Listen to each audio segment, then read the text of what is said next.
سورة الأعلى۔ شروع اللہ کا نام لے کر جو بڑا مہربان نہایت رحم والا ہے۔ اے پیغمبر صلی اللہ علیہ وآلہ وسلم، اپنے پروردگار عالی شان کے نام کی تسبیح کرو، جس نے انسان کو بنایا، پھر اس کے اعضاء کو درست کیا، اور جس نے اس کا اندازہ ٹھہرایا، پھر اس کو رستہ بتایا، اور جس نے چارہ اگایا، پھر اس کو سیاہ رنگ کا کوڑا کر دیا۔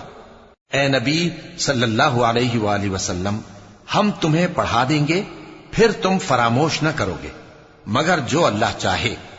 وہ کھلی بات کو بھی جانتا ہے اور چھپی کو بھی، اور ہم تم کو آسان طریقے کی توفیق دیں گے، سو جہاں تک نصیحت کے نافع ہونے کی امید ہو، نصیحت کرتے رہو۔ جو خوف رکھتا ہے وہ تو نصیحت حاصل کرے گا، اور بے خوف بدبخت اس سے کترائے گا۔ جو بڑی تیز آگ میں داخل ہوگا، پھر وہاں نہ مرے گا اور نہ جیے گا۔